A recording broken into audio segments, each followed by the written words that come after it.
Welcome to the BS Review. I'm Steven. I'm Brittany. And we are here with another video. We're kicking off a series we're very excited to tell you about today. If you've been around the channel for a minute, you know that we occasionally do book-to-movie adaptation series. So we are setting goals for ourselves this year to do more of them. So we are starting with Pet Sematary this year. So we are going to do a full book review, a reading vlog, a watch and review of the original movie, and then a watch and review of the new movie that comes out in, I believe, April, end of March, April. So today we are starting our very first video of that series, and this is going to be our reading vlog.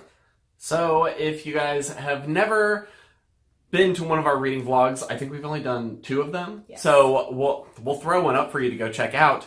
But what's going to happen is we're going to be reading this book in sections, and each week we're going to stop in and record ourselves giving our impressions of that section of the book. So you can kind of almost come along with us on this journey as we move through this book and how we react to what's inside throughout our reading experience. It's pretty exciting.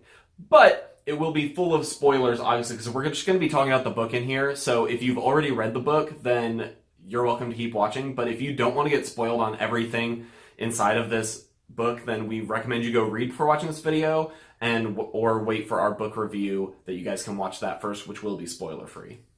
So this week we have read pages 1 through about 112, so that's about a quarter of the book. We're going to do 4 check-ins with this book, but before we jump into our thoughts, we wanted to mention that we are doing a giveaway of this book probably around the time that the movie's coming out. So our giveaway will be open. It will be in the description down below. We always like to get 2 copies of books so we can each read on our own time and not have to share a book. So we always have one left over at the end of it, and we want to give one away to you guys. This is a hardcover. It's a new one. It's a 2018 publication, so it's nice and new.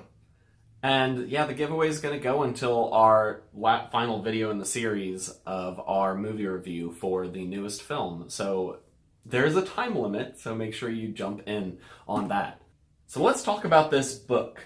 From what I know so far, family moves to town in Maine, and creepy things start happening, I think is the best description, which describes every single Stephen King book ever. What's interesting about this book, I found there's an introduction in this copy, and I think most of the copies of this book that kind of explains Stephen King's inspiration for this book, and it's actually very rooted in his real life, which I found was interesting. The Pet Sematary, even the spelling of Pet Sematary with this book, which is obviously misspelled, is derived from his own life experiences and his own family moving to an area that had a pet cemetery, and his own daughter's experiences with that and stuff. So a lot of the stuff in this book, especially the parts we've read so far, are very pulled from his life.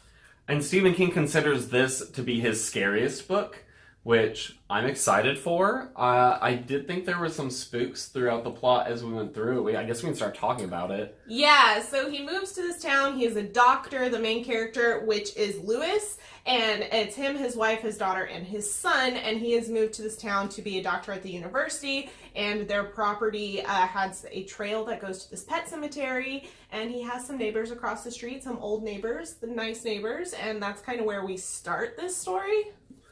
And I guess the first big thing that happens, I think, is they actually go to the pet cemetery, which is, as the title of the book, it's spooky. It's been there for hundreds of years, and people have been burying their pets on this path behind their house for forever, so all the kids in town will go up and tend to these old graves of their dead pets. And there's some family drama that ensues because of that. There's also a road that they live right off of that has a lot of big trucks and semis and plant trucks going by that go very high speeds and very scary speeds. And so far nothing has happened with that, but I expect that to change. Because I've heard a lot of people talk about how scarred they are about the truck scene in this book, and we haven't gotten to the truck scene, so I don't know what they're talking about yet. I'm waiting for someone to get splatted by that thing. I mean, I'm sure. I think the biggest thing in this first little section that we read was probably the most action-packed scene was his first day of work. He shows up and a kid shows up dead in the middle of their little introduction. Well, he didn't show up dead. He showed up dying. And then died. Yeah, and so he works on this campus clinic. It's not supposed to be a hospital or anything. No, they mentioned that there's not even an operating room on the premises. They have to have an ambulance to take anybody to the local hospital or wherever to have emergency services. And their ambulance is not working on the first day, so that's good. Yeah, and so in super detail, Stephen King writes about how this guy can see into this kid's like skull because it's been like fractured and it's like oozing yellow. It's really Yum. grody. Yeah. And, he sees the kid, knows he's going to die. And I think that was like pretty actually, you're like, oh no, the kid died. But I think what was spookier afterwards was his dream that night. Well, not only the dream, but before the kid dies, he mentions this pet cemetery and a couple things around it, and the main character is questioning if he heard wrong, but then he decides that he didn't, and he did actually hear it. So we've got some weird spooks going on with that, and then later he has this dream. Yeah, I feel definitely that scene leaves you very, like, not in the know, because, like, the guy's telling him things about the pet cemetery, and you're just like, I don't even know what any of this means. He calls him by his first name, where the kid wouldn't have known his first name, so weird. I'm assuming we'll get the context. It's almost like the dying kid got possessed for a minute by something that talked to him before he died. Weird. But then, that same night, he has a dream where that dead kid shows up as a ghost and tells him to follow him. And he does, because he's like, it's a dream. And they go all the way up to the pet cemetery. And the guy basically points to this, like, fallen tree, but in his dream it's bones. And is like, don't cross the barrier. It's not meant to be crossed. So that's going to be a thing. That's going to be a thing. And I think that this ghost is helpful. We'll see. So he thought that he was just dreaming, and then he wakes up in the morning and finds out that he has mud and like leaves and stuff stuck to him and all in his bed and whatnot. So obviously he did something, but he rationalizes it as he just had like a sleepwalking incident, and that's not what he actually did. He probably just walked around his yard and then came back. Spooks. I don't think it was a dream. I think it was totally real. The other big event that happened in this first little section was their childhood cat dying. They have a cat that came with them that was a tomcat, and he wasn't previously fixed, and then he decided to get him fixed so he won't wander as much, and then lo and behold, shortly after he gets him fixed, he ends up dead in the neighbor's house across the street, which we'll get to the neighbors in a minute. So that was weird. And the theory is that it got hit by a car, but all it has is a broken neck. You'd think there would be some more trauma to I'm it. suspicious. I am suspicious as well. So with that, let's talk about characters. So as we mentioned previously, we have Lewis, who is our main character. He is a doctor. I quite like him as a main character. I don't know if I like him as a person, but he's an intriguing character. I think that our look inside his head is very intriguing so far. I like kind of the way he's bringing us through things, and he's not a dumb character. He definitely tries to rationalize things and tries not to play into the supernatural aspect of things, but I feel like that's normal for any person who doesn't know they're in a Stephen King book. Yeah, I especially appreciate how his character, I feel almost recognizes when he's being ridiculous. So he sits there and in his head he goes, I know that I'm rationalizing this supernaturally event like everyone does, but I'm gonna go and let myself do it. That's cool. He does fall a little bit into the common Stephen King trope of male characters being shitty towards women. A little bit. He's not that bad, though. In the grand scope of Stephen King characters, he's really not that bad. But, at one point, the lady across the street who's old, she has, a cardiac incident, and he's, thinking about how when she was younger, she probably had big boobs that the boys admired. And I'm like, who thinks this while they're attending to a person who had a heart attack?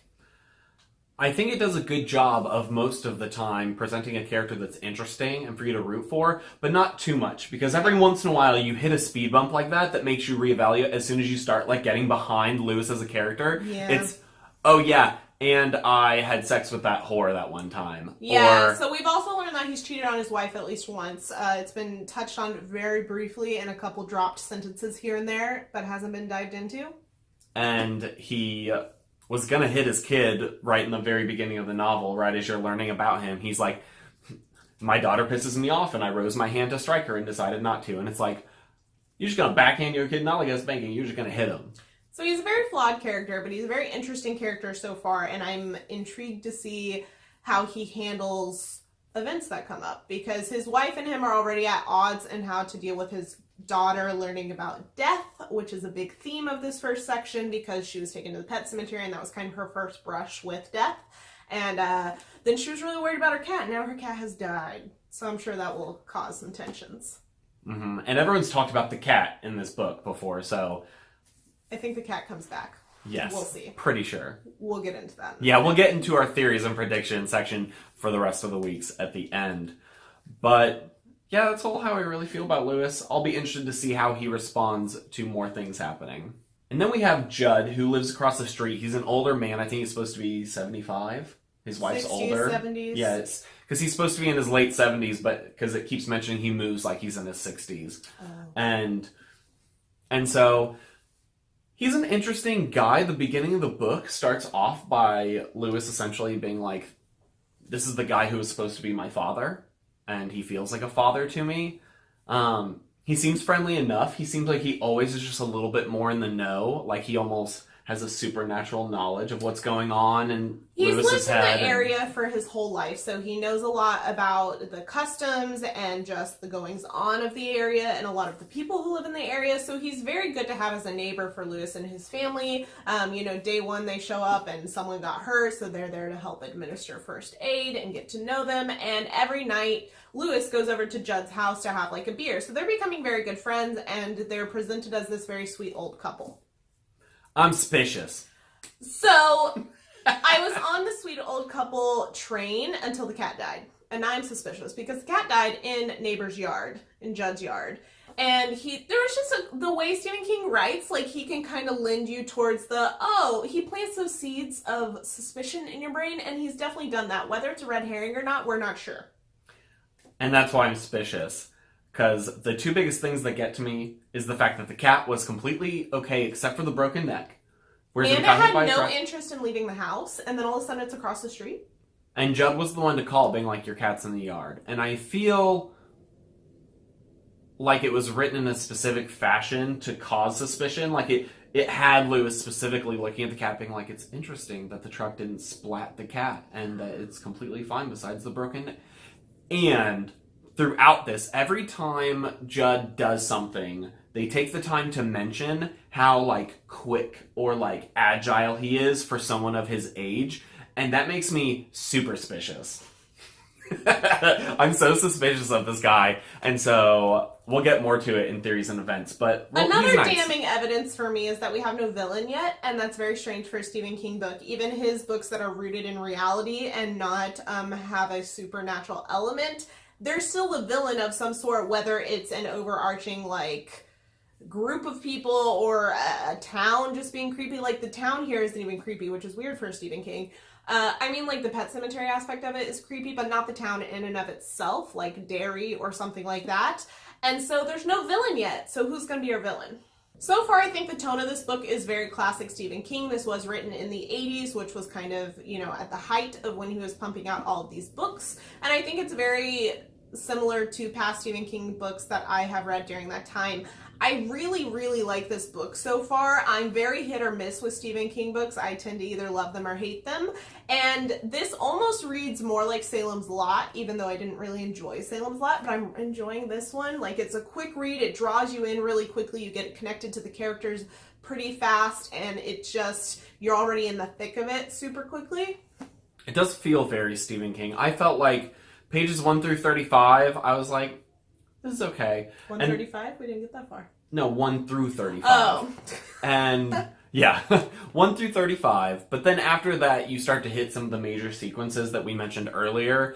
And that is when I quickly got involved. I think Stephen King has a very strong ability to, like, write detail into fast-paced scenes. It makes you feel like a lot is happening, and it causes you to read really quickly. So you're, like, reading through these action scenes, and it starts to make you feel like the character in that scene. And so I'm pretty involved. I'm fully committed at this point.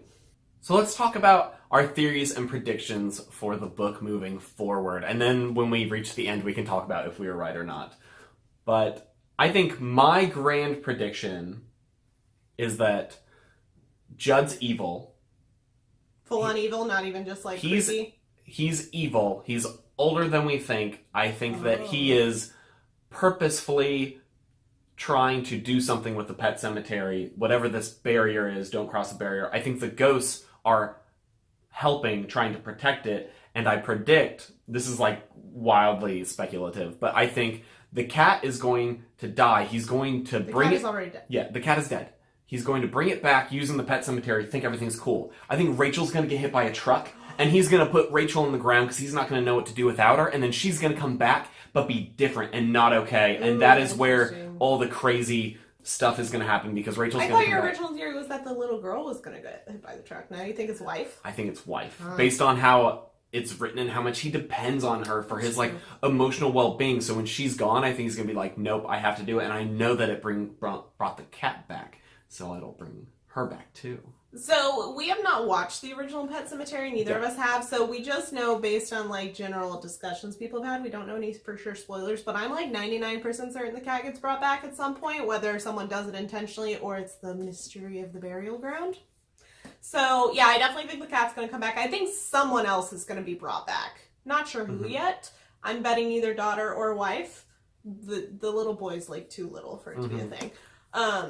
So we'll see. I think the height of my Pet Sematary knowledge is that scene in Justice League when they bring Superman back from the dead, and the Flash is like, is he Pet Sematary Superman? So and then he's like, he is Pet Sematary Superman. So we know something goes on with people coming back, and that's about it. And in classic bringing people back from the dead fashion, they're wrong. So that's how that tends to go in every single resurrection storyline. So that wraps up our week 1 check-in. This is the first out of 4 check-ins, so we will have 3 more. You will see them very shortly because we're putting them all in one video, but for us, it'll be another week, so we'll check in with you guys in a week. Hello and welcome back. We are on check-in number 2, week 2 for us, couple seconds for you guys. Today we're discussing Pet Sematary pages 112 through basically the end of part 1, which is around 120 pages? No. Yeah. 220 pages? Yeah, it was like 210 pages. It was a little over like 100 pages that we read this week. So we are here to discuss all the batshit crazy things that happen. So we're like officially halfway through this book now. I think the craziest thing that happened is the cat has been resurrected. Which no one saw coming. I know, it was not foreshadowed at all. But the cat dies, which we talked about in the last check-in, and then so Lewis brings him, Judd leads him to the Micmac burial grounds where he buries the cat, and the cat comes back a day later. And now the cat is weird. He's a little different. He's not as different as I was expecting, but I wonder if that will ramp up. He's back. He's a little more standoffish, but nothing like aggressive except for like killing animals, which the writing implies is weird, but we know that he did that pre-resurrection, so I don't really understand the difference in that. It's a cat, so I'm kind of like, yeah, it might be weird for that cat, but it's not that weird for a cat to bring home dead birds and stuff. No, it's a sign of affection, actually, typically. So that's weird to me that that's painted in a, like, ooh, spooky light, but I think it's more that innate sense of wrongness that he tries to put on that surrounds the cat, that now just that cat seems off. Like it flips a switch in the back of your brain that you're like, something's wrong here. Which, here's my problem with Lewis's character and his reaction to all of this, because his response to this cat being weird is to be meaner to it. Why would you be mean to something that could potentially be aggressive and terrible to you and your family? Why? Why would you not be sucking up and being the nicest person ever? I don't get it. Or I guess like trying to figure it out or study it more or something. He's in this weird stage of denial. Yeah. But still aware. It's a strange duality. Yeah, but his denial is making him angry, like at the cat for what happened. It's kind of weird. But the cat hasn't done anything too spooky besides being a little creepy, but mostly I felt like this part of the book was like more just like in Lewis's head. Yeah, because like there's a scene where he finds the cat in the closet of Gage's room, and he's like freaked out that the cat's just sitting there staring at him, and I'm like, my cat does that all the time. Was he secretly resurrected and we don't know? I know, I was like, if cat's sitting there staring at you is the new evil, then we're all in trouble. Whoops. So we also had some other bigger events in this little section. We have Norma passing away and Judd dealing with the grief of that. However, that wasn't very heavily focused on, but with that came a lot of revelations about Rachel's past and seeing her sister die as a child because she had, what was it, viral meningitis? Spinal meningitis. Spinal meningitis. Yeah. And she was present during the death, and she just got to see all of the ugly sides of death and all of the bad stuff with that. So she's very emotionally scarred by that and has a very unhealthy fear of death now because of it.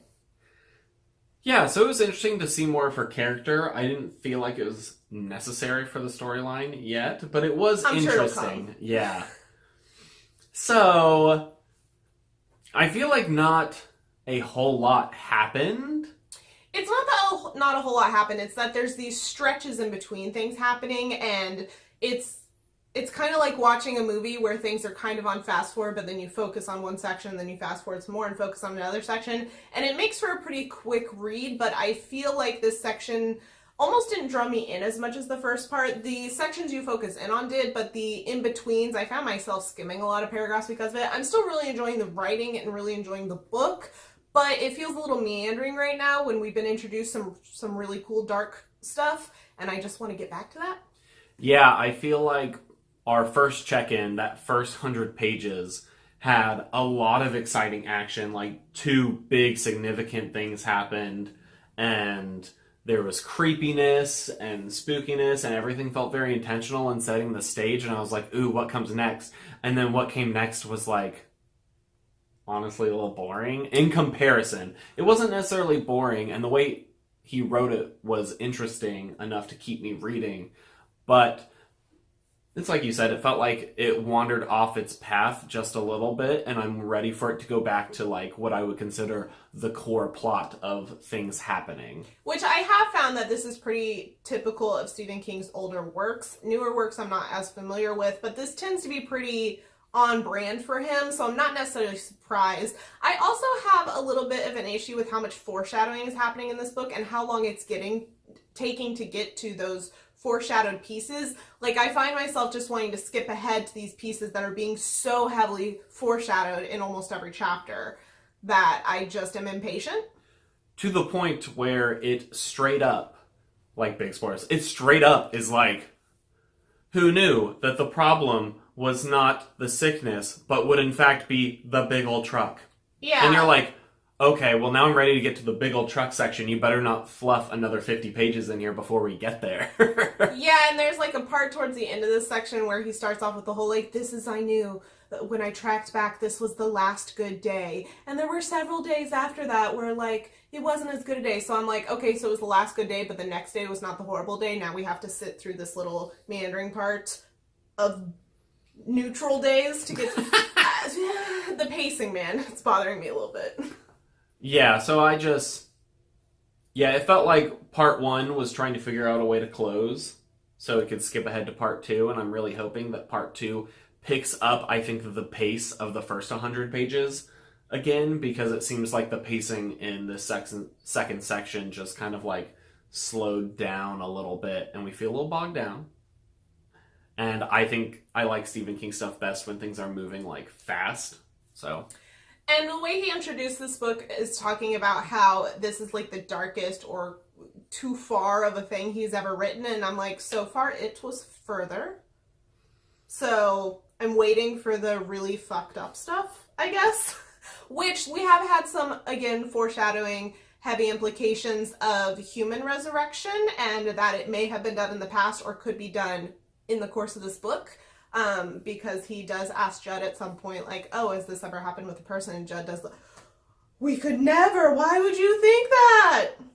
Like, totally has happened kind of reaction. So I'm interested to see if that comes to fruition or if it's just kind of a throwaway, put into your brain a little idea thing. I don't know. I think it will definitely happen, and I think it's pretty much confirmed that someone in Lewis's family is getting hit by that dang truck. And dying. And I'm pretty sure it's gonna be the little boy, which is see, maybe the fucked up thing. Yeah, because like, oh, I can see that. With the amount of like, especially the scene at the end of part 1 that was like his happy memory with the kite, and then right after the scene he's like, and it wasn't the flu which he had, but it was the truck. Right. And so I'm like, is this kid gonna wander across the street and get hit by a truck, and that's like the really far thing? Maybe that's what he's referring to. But maybe I'm a bad person, Children but dying. like, I don't feel like children dying is that much more like intense than Depends like on how adults it's dying. written. I guess that's true, but maybe I'm a little more heartless. But I feel like messed up is messed up, whether it's like a child or an adult. So I'm waiting for that to happen, and I'm pretty sure it's going to be Gage at this point, and he's going to do it so he doesn't have to bring their dead kid to Rachel. Which is why they focus so much on how much she hates death, because she won't be able to handle a death of a child. So I think that's it for part 1. We're very interested in seeing what happens in part 2. So we're going to go ahead and close this week's check-in here, and we'll see you guys in a second for week 3. Oh, I was holding it so hard. We're leaving it in the video.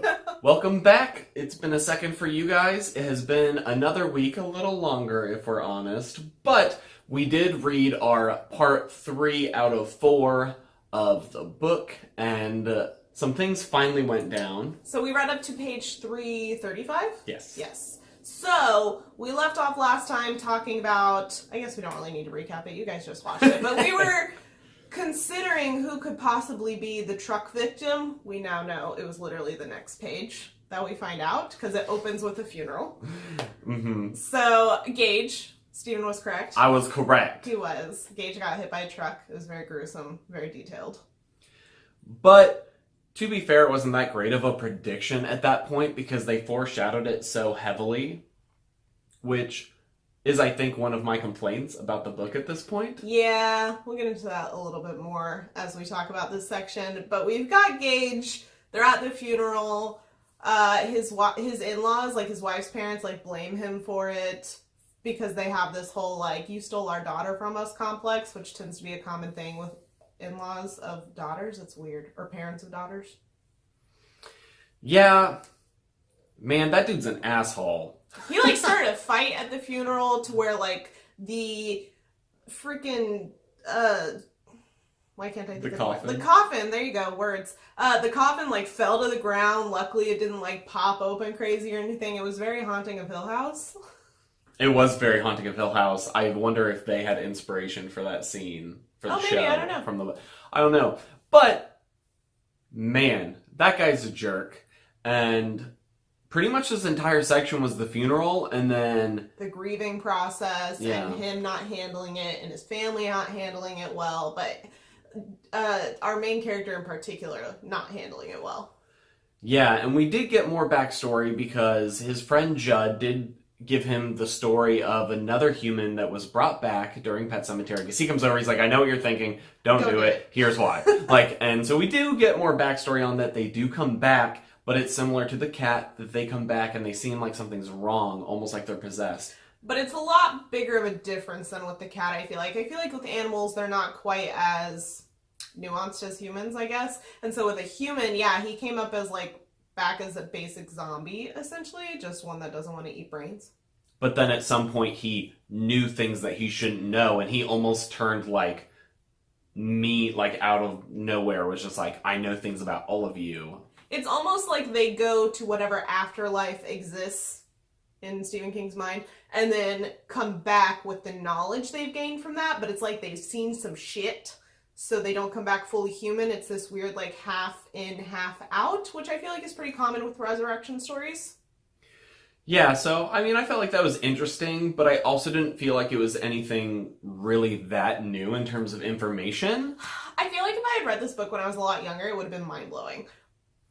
But this is pretty common stuff. It's the same issues I have with Salem's Lot, if you've read Salem's Lot. It's just a very basic story of classic origins. So, I just feel like the book spent a good chunk of time exploring how the animals came back and how the cat came back. So to find out that the human comes back pretty much the same way in a similar fashion, just a little different because it's a more complicated creature, wasn't all that shocking to me. I was expecting a little bit creepier of a thing, I guess. So despite all of Judd's advice, our main character decides to still go through with it. So he whisks his family away across the country, convinces them to leave and that he needs to handle some time to himself, and he decides to go dig up Gage and take him to where he can be resurrected, not the Pet Sematary, but the actual place. And that's where we stop. Yeah, that's pretty much where we stop. We got to see him dig up Gage and leave the cemetery, and that's where we've stopped for this section. And I'm sure things will get crazy. So, I feel like overall for this section, there's a lot of like interesting character interactions, and I think the grieving process is interesting to witness for these characters. But other than that, it feels like they're kind of pushing off the finale. It does feel quite drawn out. Unfortunately, it kind of is struggling with what I consider to be a common Stephen King issue, where the middle is quite drawn out, sometimes a bit predictable when you're dealing with classic monsters, if that's what you want to call it. Yeah, so this part just feels a bit slow, feels a bit boring, whereas I felt like our first section, the second section was still a little drawn out, but our first section was really like interesting and setup heavy, but intriguing, and this section has just been, I'm like skimming pages because I want to get to the actual cool part. I feel like a big difference between this and say like It, which is a much longer book, and there are some meandering, and it did drag in parts, but I never quite felt like it dragged as much as this one has. I think the difference is that this is like a third of the length of It. And maybe it is our format, so maybe the fact that we read only a section, take a break, film these check-ins, it changes the way we experience the book a little bit. Maybe that makes it feel more drawn out. Maybe if we could sit down and just destroy this book in one sitting, you might be like, wow, what an experience. I can completely see how this would translate to screen very well, though, because you could have those like ominous tones and music and like the creepy shots of things and the flashbacks, and like I can see how this would be cinematic gold the way it's written. It feels very cinematic the way it's written, but not in a like in your face action packed cinematic, but in a slow building suspense way. But the book doesn't quite translate that way for some reason. And I think one of the big reasons why is because we've clearly felt like we're building towards something, and it almost feels like the book is holding it off purposely at this point. I know we're about to get there, but we said in the second section, it feels like we know there's a death coming, but they're doing everything they can. You know, the book is doing everything it can to slow that reveal off, even though we know it's already happening, and it takes that suspense away. And I feel like we know that something's going to happen either during the resurrection process or after with Gage, and so it feels like they're purposely holding that off for this entire section. I'm hoping that our finale is not as predictable as it seems to be building to, because right now I can see one of two things happening. One, Gage comes back and he instantly realizes his mistake and has to put him down again. And then two option is that he brings him back to his wife, and we have a similar situation as we had with Church and his daughter, where his daughter kind of rejects Church after that and can definitely tell something's wrong. So I could see him bringing Gage back and her just being completely crushed, completely heartbroken, and rejecting him. And so... Or some wild shit going down with apparently the Wendigo is what they're calling it. That's what I'm hoping for. I'm hoping for as well, that we just go full space turtle crazy at the end. We'll see. But Stephen King's endings are not always the best. So, I think they have foreshadowed a little too much. I think they've removed some of the suspense that I want. I'm ready to get to the things that the book has very clearly told me are going to happen. I'm ready for them to happen and see how it turns out. So we've only got about, I think, 60 pages left. I think this book is like 394 pages. We stopped at 335. So, yeah, 60 pages. So I'm hoping, due to the small amount that's left, we won't have something similar to It, where you have an ending and then a really long drawn out, like, afterword or epilogue. That was not necessary. I'm hoping we don't have that. But I also don't know if we can have the batshit crazy ending I'm hoping for in 60 pages. We'll see. So, we're going to go read the finale, and then we'll jump back in here with you to let you know how it went. Hello, and welcome back to the fourth and final check-in for our Pet Sematary reading vlog. Today, we are talking the finale of the book, which is always interesting. Yeah, so we left off at page 335, so we really only had like 60-ish pages left in this book. There wasn't a whole lot, but a whole lot happened. And we pretty much left off with him going to bury Gage past the Pet Sematary. at the burial grounds. Well, we left off with him loading Gage into his car after he dug him up from the cemetery, and then we have this whole like suspenseful part of getting him to the pet cemetery that's behind his house. And so, like, you know, there's lots of little things where he thinks he's gonna get caught, or someone's like gonna come check up on him and what he's doing. So there was a lot of tension built in that part, and then we do finally get to the pet cemetery, or the walk, well, the initial pet cemetery, and then you get to the actual pet cemetery, that whole process. Yeah, so he does that. He buries Gage. Meanwhile, his wife is rushing back across the country to try and catch him. Well, we had some interesting things happen in that walk from pet cemetery to pet cemetery. Because a lot of the things that Judd had like warned him about, he actually ended up like seeing or hearing, and like he kind of almost came into contact with the Wendigo. It stood right in front of him. Yeah, or at least that's what he's assuming it is, or what people are basing their assumptions off of. So that was interesting and thrilling. But he does bury Gage, and Gage comes back, but not to his house. No, so his wife has come back and has ended up at Judd's house. I don't remember why she went to Judd's house. I think she saw a light on or something. Mm-hmm. So essentially what had happened before... No, it happened after she got there, didn't it? It happened before to Judd. Yes. Yeah. So Judd has been staying up waiting for our main character Lewis to come home, and I guess he missed it, right? Mm-hmm. He He missed fell him asleep. coming home. Mystical powers put him to bed. Right. And so Gage ends up coming into the house and murdering Judd, because Gage is not Gage, as we knew would be. So he dead. Rachel comes in, sees him dead, and then sees Gage. And it's pretty spooky at this part. It's pretty spooky. And I think Gage, like, the creepiness of the kid with a scalpel is, you know, comes through in this book. It's pretty creepy. So he actually... He didn't technically go to Judd's house first. He went to his house, got the scalpel, and then went to Judd's house. So Lewis kind of saw Gage come in, but he played the whole, like, oh, it's a dream. Like, I'm not really seeing this. And then Gage rummaged in his doctor bag and got his scalpel and then went and did that. So Lewis is fast asleep, not knowing any of this is happening. And yeah, so Rachel's dead, Judd's dead, all that jazz. Yeah, so Lewis wakes up and he just senses something is wrong. And so he goes across the street. He sees the rental car that Rachel took. He sees the door open at Judd. So he's like, oh, interesting.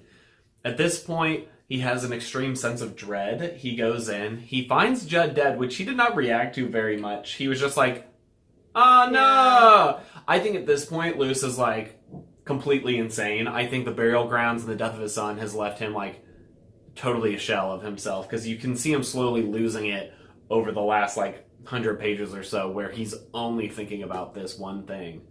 And he goes over there like he knows that something's wrong, and he gets ready to kill. He loads up all the sedatives in his syringes.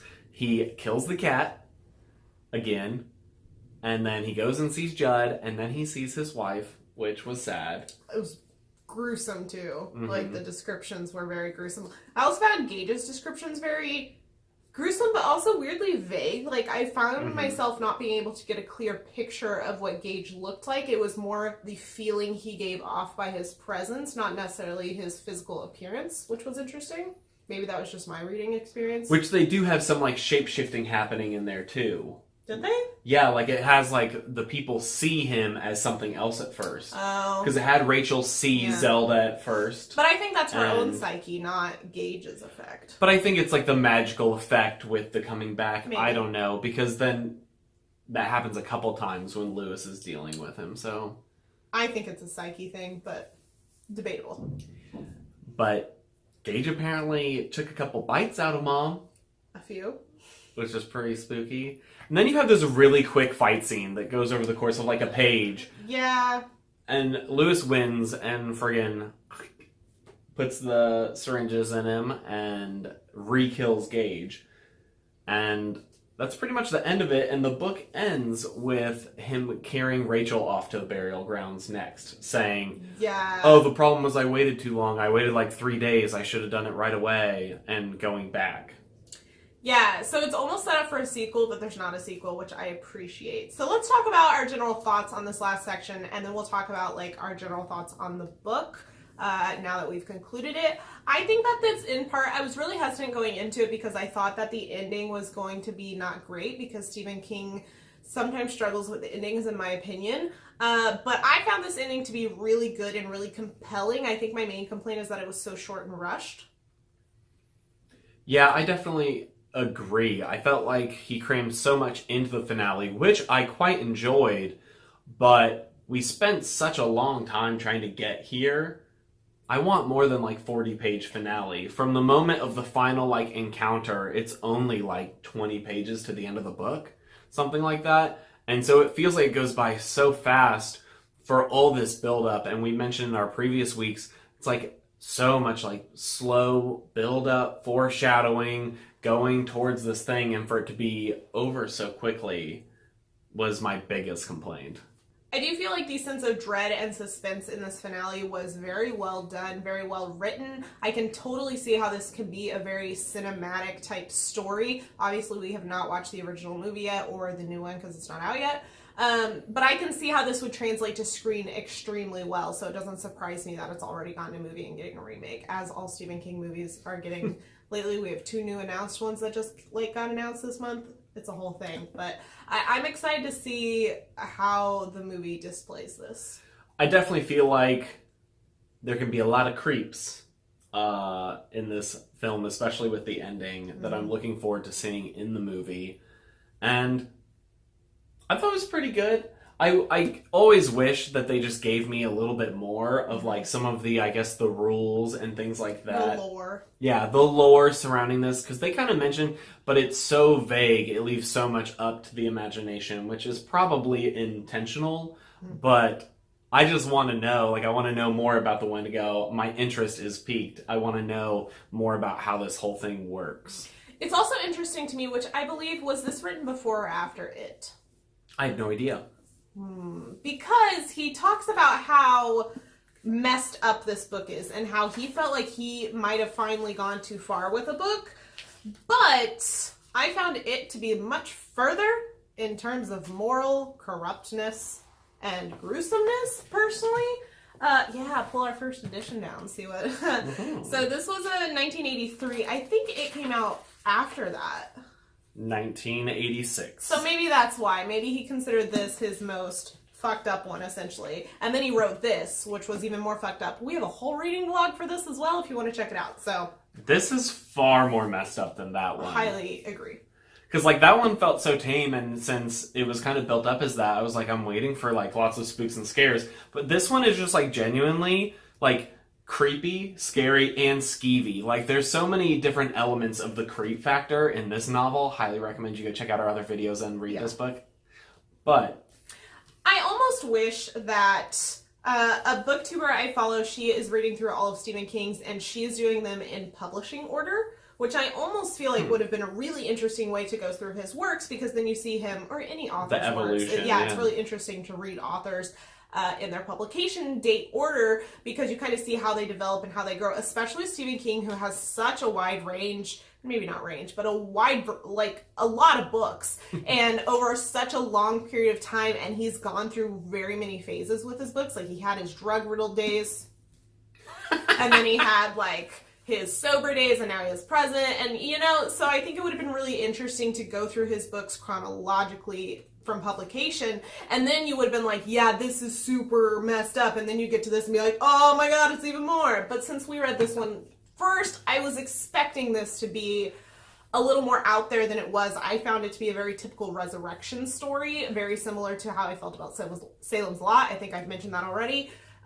It was just very similar in generalness. yeah, I feel like the concept itself was nothing, like, super, like, novel, pun intended, but I just feel like he did a good job with it, and he had his own interesting elements, as he does, but it did feel a little basic for, like, But that might just be because in the genre we've received so much of those types of stories now that we knew from the beginning they're gonna come back and they're gonna be evil because we've seen millions of things where that's happened. Are there any resurrection stories where it comes back and goes smoothly? And everything's chill and they're like, great, I'm glad that worked out, let's move on.